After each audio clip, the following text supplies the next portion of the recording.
Welcome and good evening. Thank you for joining us for another edition of the News Project Live, a weekly conversation with media industry experts and innovators about the future of news, brought to you by the News Project. Our guest this week is Rick Berke, the executive editor of STAT, delivering news about health, medicine, life sciences, and the business of making medicines. He was previously a longtime reporter and editor at the New York Times.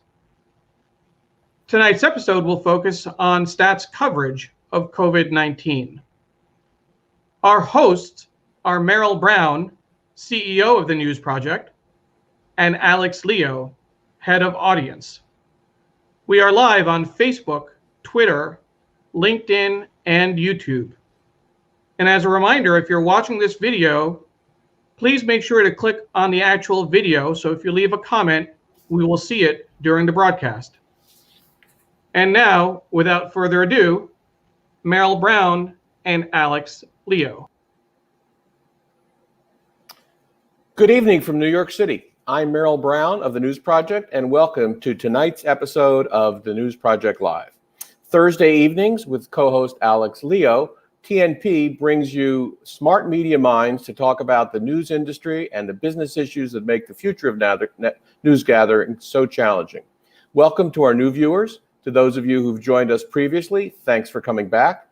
Please write us with your thoughts and let us know what you think of our programs and share your ideas on programs you'd like to see in the future. Tonight, we dive into the world's most important story, coverage of the COVID-19 crisis. Our focus is on one site that's made an enormous difference to readers, to Wall Street, and to the scientific community, and has experienced meaningful growth as a result of smart, comprehensive coverage of the virus. That's STAT. And tonight we're pleased to be joined by Rick Berke, the co-founder and executive editor of this rapidly growing Boston-based news site, covering science, medicine, and the business and policy making around them.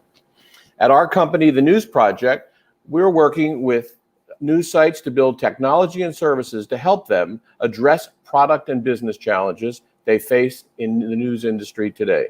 Our work ranges from an art site in Brooklyn to a newspaper in Montana. We provide a comprehensive platform and set of technologies and services news operations need to put these customers and others in a position to build audience and seek sustainable models. More on our work later in the program, and when Alex Leo and I provide you with a look at TNP. Alex joins us tonight from her home in Washington, D.C. Good evening, Alex. Hi, Merrill. Hi, Merrill. Hi, everyone at home. We're so excited you're with us. Please submit your questions and comments for our guest, and tell us where you're watching from. We always love to know where you're tuning in. So please, again, submit your questions, and we'll get to them, read them on air. Thanks so much, Merrill. Thanks, Alex. It's poignant that journalism is being tested perhaps as never before in modern times by the challenge of the pandemic. We're dependent on data analysis, fact-checking, interview with experts, and just day-to-day coverage of what are life and death situations for communities and our loved ones. While many news organizations have stepped up and into the void, others are being crippled by cutbacks, new owners, and a collapsed advertising economy. That's for STAT, this has been a moment. Founded and initially funded by Boston Globe owner, the billionaire John Henry, with his co-founder, our guest tonight, STAT demonstrates how vital it is that investors, philanthropists, foundations, journalists, and others start new digital news and information organizations to fill important voids. Founded nearly 5 years ago, STAT has a large newsroom, employs one of the world's top infectious disease reporters, Helen Branswell, and frequently breaks stories and new angles on the pandemic. I view it as a must-read, and whether you're a public health professional or just a citizen trying to come to grips with the horror around us, STAT is required reading. Rick Berke is a graduate of the University of Michigan and the Columbia Graduate School of Journalism, and has a long, distinguished career as a reporter and editor, having spent 27 years at the New York Times, serving as White House correspondent, chief political correspondent, and assistant managing editor, among other roles. He became executive editor of Politico in 2013 and executive editor of STAT in 2015 at the time of its formation. Rick, tell us about lockdown life for you at home in Boston. Welcome to News Project Live. Merrill and Alex, thanks for having me. I really appreciate it. It's nice to talk to people and not be stuck inside and at least have some connection to real life, because I feel like I'm climbing the walls a little bit here in Boston. Luckily, Boston is warm like 5 weeks out of the year, so I can escape a little bit and walk around the block, and it's nice. But I'm a little worried about when winter comes and it won't be so nice outside. But anyway, it's great to see you both. Thanks for joining us, Rick. How's the newsroom operating in the lockdown mode? We're actually doing fine. We have, as you said, Merrill, we're based in Boston, but we have people all over the country as well as in Hong Kong. And so we're used to working virtually. And obviously it's not the same. And I love going up to people and talking and talking about stories and brainstorming, and we all do.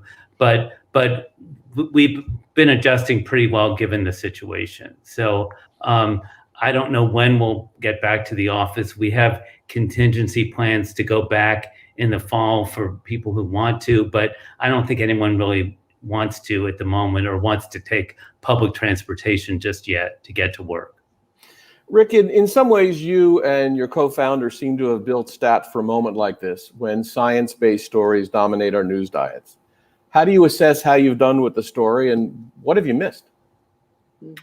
I think I feel good about what we've done with the story. I feel as horrific as this time has been for everyone, I feel like at least Stat has a mission, and that we've been able to bring our expertise to the story. And one of my goals, frankly, in building Stat was to attempt to corner the market with the best reporters covering medicine, health, life sciences, pharma, biotech, infectious diseases. I just wanted the best, most aggressive people. And in a moment like this, it really pays off because, I was at the Times during 9/11 and when other huge stories happened, and you can just throw reporters on stories, and we're all kind of generalists. But I've learned in the world of science and medicine, it's not so easy. You can't just pull a reporter and throw them on a story about drug development or vaccine development or treatments. These are really complicated issues and sometimes take years of knowledge to understand how to cover them. And I feel fortunate that we've been able to contribute that to the coverage. I think in terms of what we haven't done as well as, and where we're not as focused is, first of all, on the commodity stories that everyone is doing. We can't try to, we don't see ourselves as sort of a place to give people advice every day on wearing masks or not wearing masks or what they should be doing every day, and sort of more consumer focused stories. And we're also not as focused. We don't have several people, say, covering the White House. When I was, a reporter at the Times, I spent decades, frankly, either as a reporter or an editor, ginning up stories about inside the White House and how are they doing? What's the TikTok and what's going on? And I know how to do those kinds of stories, how Trump is coping with and handling and the response to coronavirus. I know how to do those stories, but we don't do those stories because we don't have the team of political reporters like the Times, the Post, the Journal. So we know what we know and we can do and where we can bring added value. And that's where we try to be ahead on the stories, on the science and where this is going, where coronavirus is going, where drug development is going, where vaccine development is going, what's going on inside the pharma companies, what's going on inside the FDA and policy and politics in Washington in ways that no one else is covering. So we look for that added value journalism. Speaking of the added value, your outstanding reporter who mentioned earlier, Helen Branswell, wrote the other day that the window to beat back the virus, quote, is closing, close quote. Rather jarring headline and commentary by Helen. Where's the story headed, Rick? Well, I always defer on these stories to Helen, and it's jarring commentary, but not really commentary. I mean, Helen is through and through a shoe leather reporter, and we hired her from the Canadian Press in Canada, where she was known as the best reporter covering day to day, covering the policy and the response to Ebola, SARS, many other outbreaks. So she knows what she's doing, and she's rigorous and authoritative. So when she writes a story about winter is coming, she doesn't mince words, and she tells it like it is, but it's always based on talking to authorities who know what they're talking about. And she's not shy about truth telling. And one of my favorite moments with Sharon was, I think it was either February or March, she moderated. Sharon Begley? I'm sorry about Helen. I'm sorry.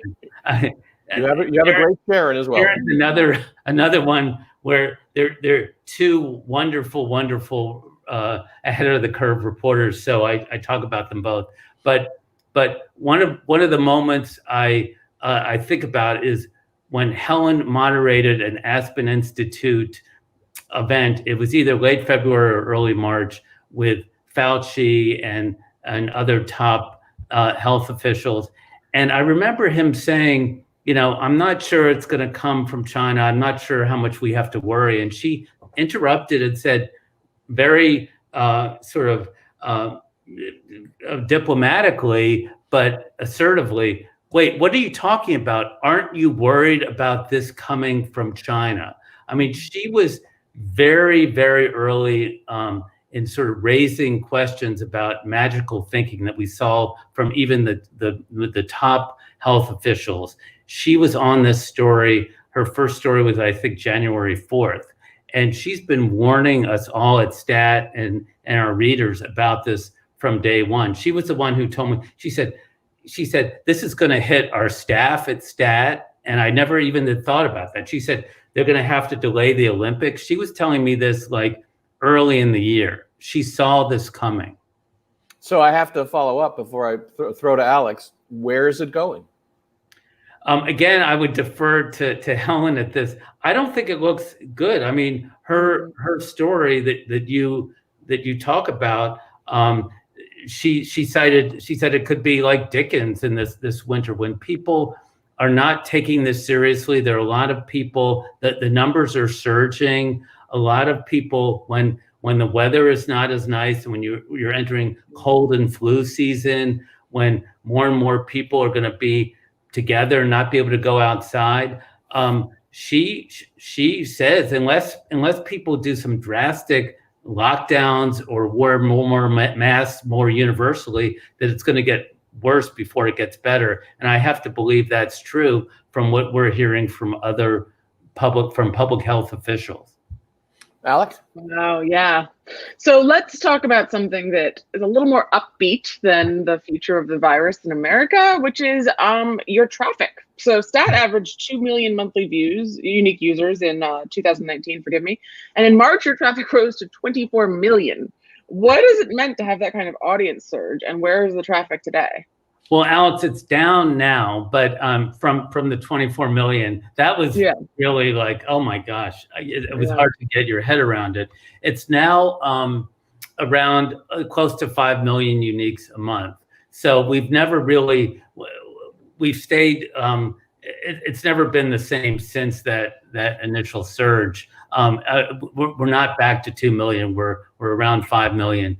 And I think that was a real inflection point for STAT, because we had a good, solid audience. We're doing very well journalistically, financially, but I think this whole pandemic has sort of gotten people's attention to STAT, and people have started turning to STAT as sort of an authoritative source of information. So I think our audience will forever now be much larger than it ever was. Absolutely.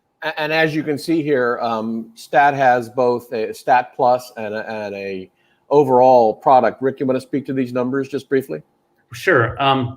So our site visitors are about half of our stories are free stories. Another half is Stat Plus, which is our subscription service.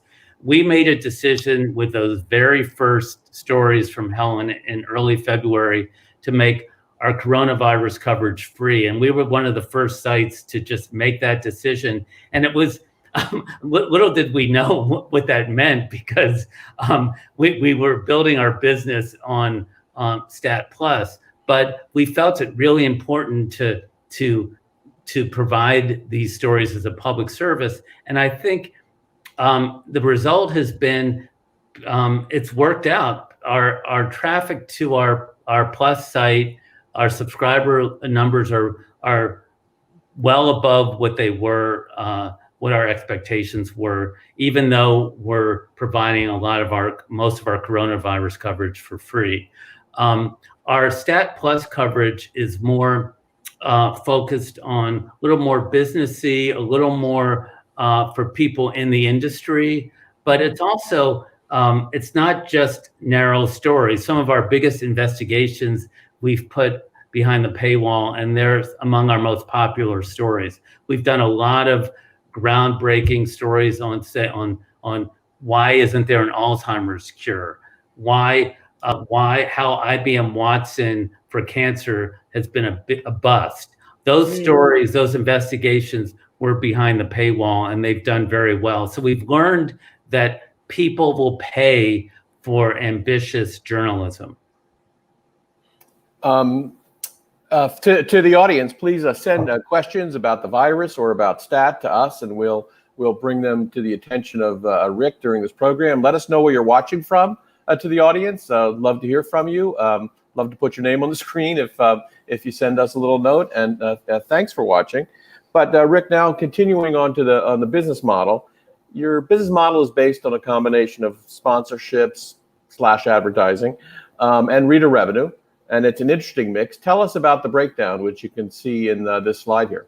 Well, I guess at the heart of our business, our owner John Henry said when he approached me to start this, he said, "I want to show that people will pay for great journalism." And that was sort of his philosophy. So we knew that we were going to have some kind of pay model. We started Stat Plus about a year after we launched. And at the beginning, as we were getting going, a lot of our revenue came from sponsorships for our newsletters. We have many, many newsletters. I've lost count how many newsletters we have, but we have sponsored content in the newsletters.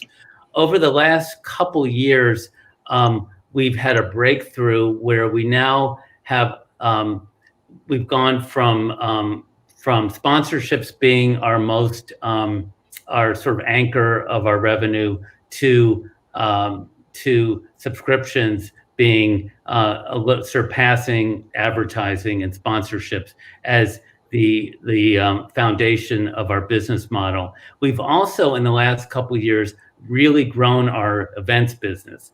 And it's funny because right when, before COVID, we were on the precipice of incredibly successful year with events. We had our first Stat Summit, which was a major event, invitation-only event in Boston last November that did incredibly well from an editorial point of view and from a business point of view. We had CEOs come in from all over the country, and because of the popularity, we had sponsors signing up for a second summit for this coming November in Boston. We also added a second summit, a health tech summit in San Francisco. It was supposed to be in the spring.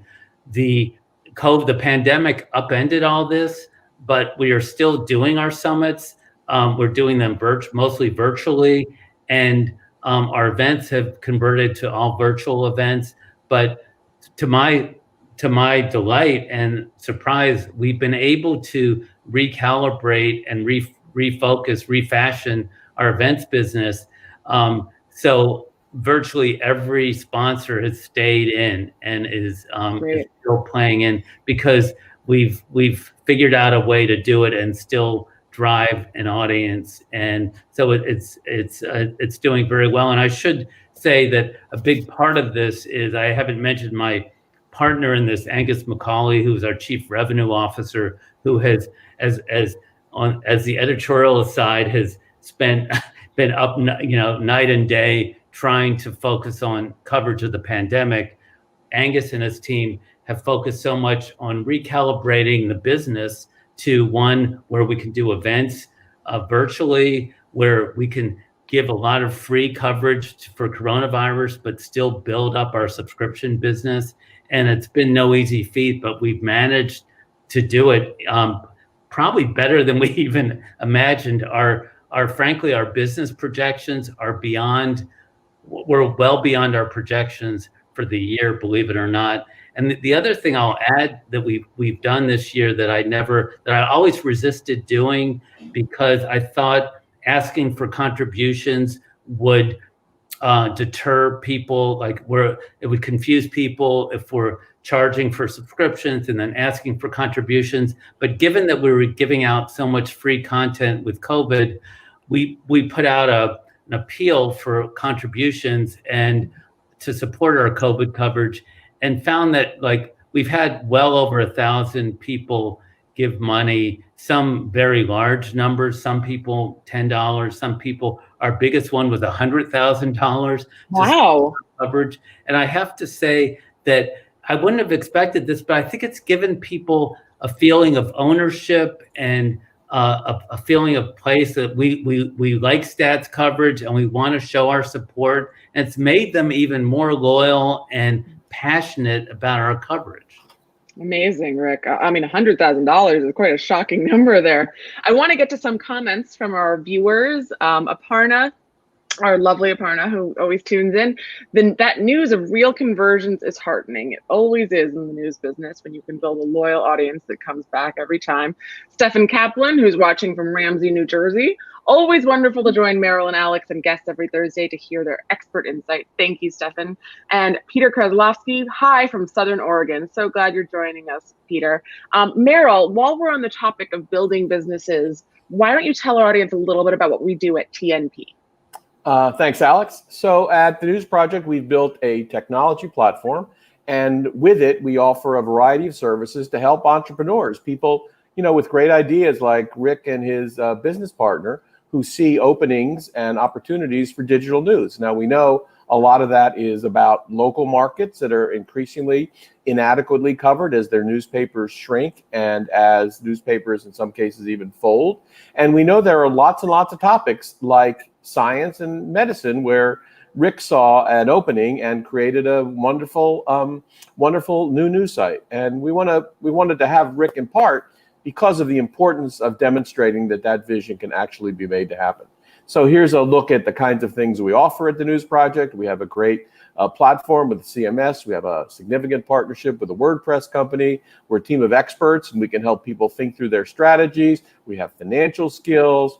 We offer membership management for people, again, like Stat, who have different approaches to reader revenue. We can help people build partnerships, and I know partnerships are really important to, again, people like Stat. And we have lots of data and insights that can help entrepreneurs not just imagine what they're doing, but use real information about what's going on in the world to help them. So if you'd like to know more about the News Project, if you'd like to start a site, if you're a lawyer or a business person and you care about the news, be in touch with us. We'd like to help you find the same kind of vision that Stat has about topics that mean a lot to you and a lot to your community. You can write to me at Merrill at thenewsproject.net or Alex, same thing, Alex at thenewsproject.net. So thank you for listening to our pitch, and we'd love to engage with you. Alex? Thanks, Merrill. So Rick, we've talked a little bit about how the media has done as a whole in this time, but I'd like to ask you how you think the American media holistically has done in countering the misinformation coming out, the controversies and falsehoods around masks, hydroxychloroquine, school openings. Disinformation is such an important topic in this time, and I'd love your assessment on that. It's Alex, it's really hard to assess, to generalize, assess overall, because it's such an unusual time for all of us, for for the world, for the country, for the news business. And I think what we've all seen that's really unusual is science being politicized in this way, in a way that we've never seen before. When there's a public health crisis, it should be a moment, I think, when everyone comes together. I remember when 9/11 happened and I was a political reporter, and I was frustrated because there wasn't much to say politically because everyone was being so nice to each other, and Republicans and Democrats and the president, everyone was so nice to each other, and it didn't last long, but for months there was this unity there. And I would have thought, my old naive self would have thought, in a time of national crisis, it's a moment for everyone to come together. Instead, there's been so much backbiting and misinformation and politicization of things like wearing masks that should be very basic. And I think the press has done pretty well in pointing out the misinformation and sometimes the downright lies that come from some public officials. And I think it's sometimes some have done better than others, and sometimes you could have a case study and how any one news organization has handled themselves. And but it's a moving target. It's very hard to. We're in new territory trying to cover all this, but by and large, I think we've all done an ambitious job in trying to point out what's true and what's not.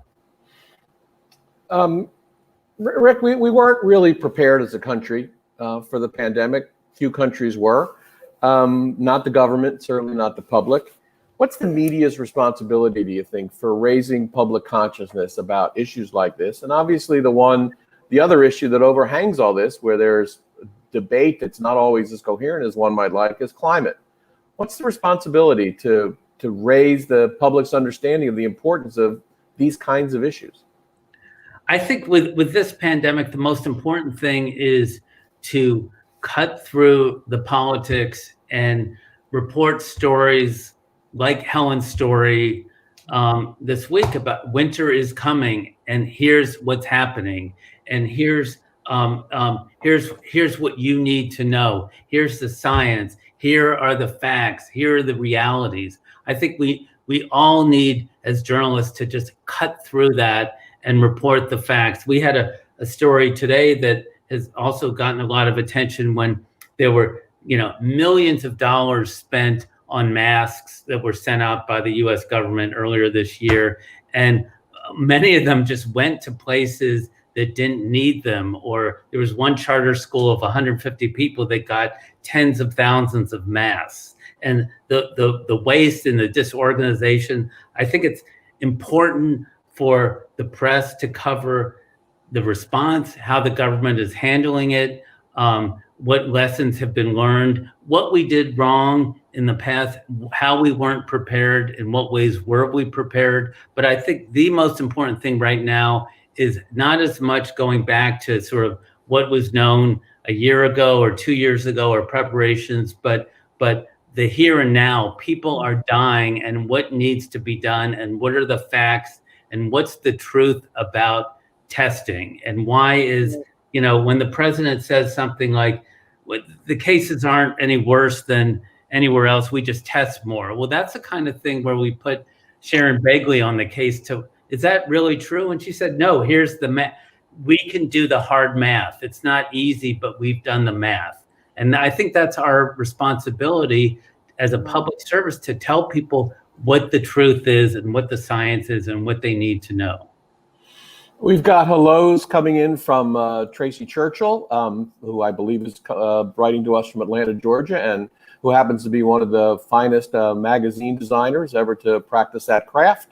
We got a hello also from John Lee, who says, great to get insights on this side of the news business. And a hello from Marcy DeLuna, who's watching from Houston, Texas. So we have a great national audience tonight, if you will. Alex?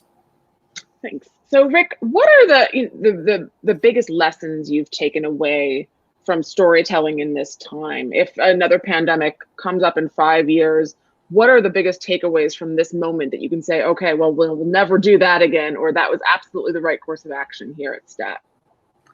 In terms of, well, I have plenty of lessons learned about starting a startup in the news business, and plenty of things I would have done different, and some of the lessons I've learned. But in terms of what I would do differently in covering the pandemic, I actually feel really good about what we've done. I mean, sure, I would like to have 20 more reporters. There's a million more stories than we have the resources to do. But one of the freeing things about being STAT and doing what we do is we don't have to worry. We have the luxury of not having to worry about things like I said earlier about covering, inside Trump's decision making and handling COVID. We don't have to worry about so much about the presidential campaign. We can zero in on where we bring added value in the health and science and the business of developing vaccines and the science and the health response. We can focus in on these things where we have expert reporters who know what they're talking about. So our aim is for every story we do as best we can to be added value stories that you can't find anywhere else. And that's a luxury because we're not the New York Times trying to cover every turn as well as the presidential campaign and the tornado here and everything else. We can zero in on what we think is most important. And I think that is very freeing. And I think we've also tried to do our best to not overlook the patients and how people are affected, as well as the very important question of vulnerable communities. And in fact, one of the things I'm very excited about is next month we're starting a new beat on the intersection of race and life sciences and the pandemic and how people are affected. And I think it's a very important story of, and I don't think anyone has covered deeply enough. And we have a new reporter, formerly the New York Times, Nick St. Fleur, who's joining us in September as a Knight Wallace Fellow, who's going to pioneer that new beat for us.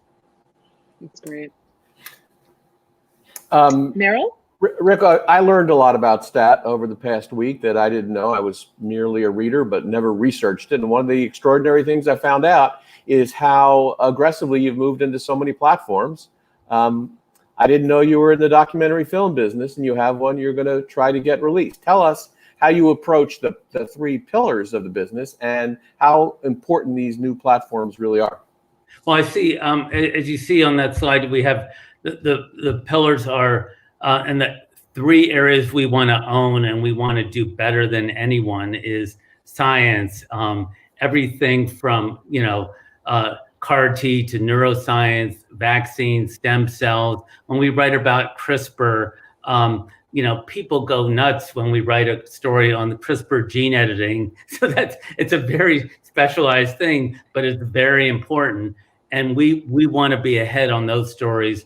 We want to be ahead on stories, business stories on the intersection, pharma, biotech, and Wall Street, and the players, the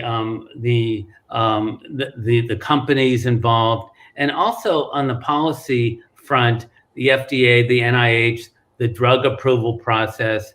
We don't cover basic health policy like what's happening with Obamacare and so forth, because so many other news organizations are doing that and doing it well. So we've tried to sort of keep in our lanes where we can bring added value. In terms of other platforms, one of the actual fun things about being a startup is we've done a lot of experimentation, and we have a documentary coming out hopefully next year called Augmented, and it's something we've worked on for a couple years, and it's about Hugh Herr, a double amputee and MIT scientist who created brain-controlled robotic limbs.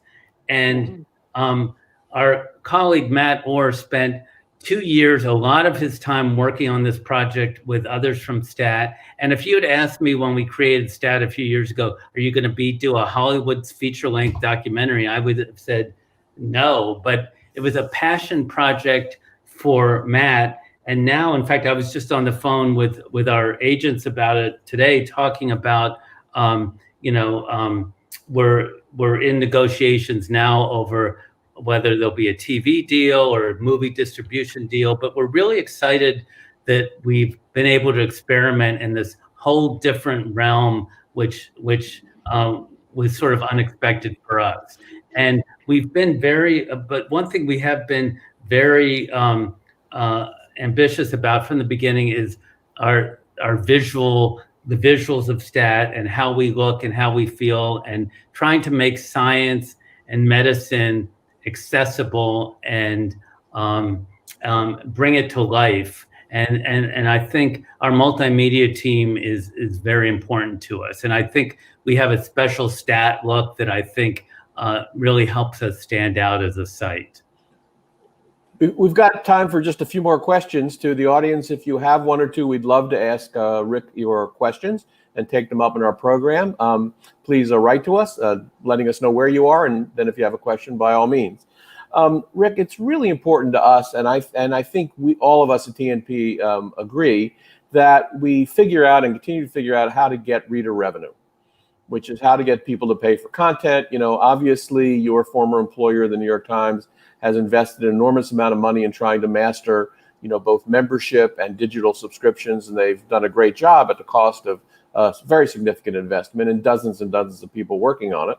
What's the lesson you've learned about that, and what would you recommend to entrepreneurs in terms of how they think about getting people to pay for content?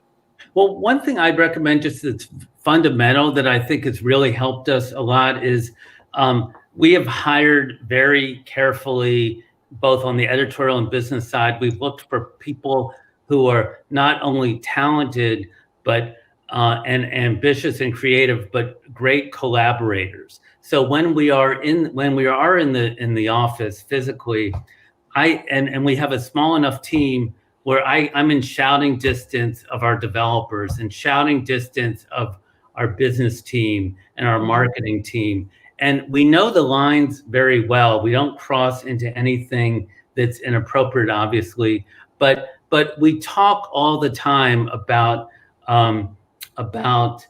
subscriptions and serving the subscribers and being sure that every day people who subscribe to Stat Plus are getting something for their money. And that's very important to us. And when we say getting something for their money, we mean quality journalism. We mean stories that they're not getting anywhere else. And what we found is the secret to paying subscribers who are willing to plunk down money a year in advance for a year's subscription and to renew is the quality of the journalism. And frankly, our rates of re-up are like through the roof. We have almost 300 group subscribers where companies or agencies or organizations have group contracts, and our renewal rate is something like 95%. People just re-up and re-up, and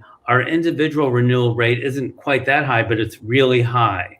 But we're always thinking about the subscriber, and I think that's this collaborative nature where the business and the editorial and we're all talking, I think is fundamental. It'd be worth noting that sharing with the audience the price. It's not cheap. Right. It's for a year it's $350. We have discounts. We run specials and we have discounts for people in the academic world. But we always like to find a way for people who can't afford it to afford a subscription. And there's all sorts of free content as well. I don't want to discourage. Our content is free. And the other thing on the other side of it, Merrill, is we started last year offering, building our business by offering reports that are usually about $500, special deep dives into specific scientific areas. And we've had 6 to 8 of them, and they have done very well. People turn to us because they trust our reporters and our journalism, and that's helped us build out this report business. Well, one of our frequent viewers, Aparna, asks whether syndication of that content is an important part of where you're going and part of the model. How do you think about syndicating the content, Rick? Well, it depends what you mean by syndication. I mean, we have a deal with, we have some deals like with Apple News, put some of their our content on their site, and that brings in, I think, a little bit of a revenue share and raises our profile. We've had a bunch of partners, including like PBS and MSN and others over the years. But we found that sort of the biggest audience, the biggest driver is just people coming through search and coming to our site. We haven't needed to syndication quite in the same. That hasn't been something we've turned to that much. I think we're going to break in just a minute, but I wanted to ask you one last question and kind of let you riff on it. What are the pressures you face with so many different audiences dependent on your content? And in particular, I read about how much interest there is from Wall Street and how stocks can move and issues can rise on Wall Street because of science and medical content. And in fact, your very content. The Bloomberg News Organization did a story about stats market moving capability. How do you deal with that responsibility? Yeah, I mean, we've had stories where worldwide markets were moved because of our stories. And you sometimes get people saying stat is, people in the business world said stat has a vested interest in moving this stock or that stock. And you have to just sort of not listen to all the noise. And again, just keep focusing on the journalism. And I think that Bloomberg story was interesting because people on Wall Street weren't used to reading stat, but then it said people need to read stat because if you're betting on a company developing a vaccine, you need some rigorous reporting. A lot of these companies that are coming out with vaccine proposals are sort of based on sort of press releases and nothing more. And it's important for us to hold these companies accountable. Let me just say one thing about one thing that I'm proud of that we're able to do is, and I think we benefit from having a foundation of subscribers and not advertisers. We're not afraid to write tough stories about companies and investigative stories about companies. Readers appreciate that. And we're very careful with our events and so forth. We don't do pay to play events with people paying to be on panels. We're very careful about our journalistic integrity. And I think that helps us financially because people trust us and advertisers know that when they do go to us, it's a pure audience and there's journalistic integrity. And I think that helps the whole brand.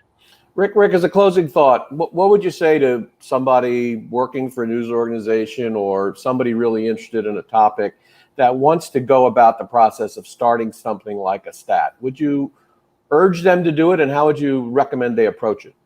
Yeah, I would, Merrill, this has been a great opportunity. And of course, I had the benefit of having a backer who was willing to invest a lot of money in getting this off the ground. And I'm forever grateful for that. But I think we did prove John Henry's hunch right, that there's a thirst out there and an appetite for a high quality journalism that breaks through. We weren't on the map, we didn't exist 5 years ago. And now we're out there sort of where we have passionate readers who turn to us every day, turn to our newsletters, turn to our podcast, turn to Stat as a trusted source.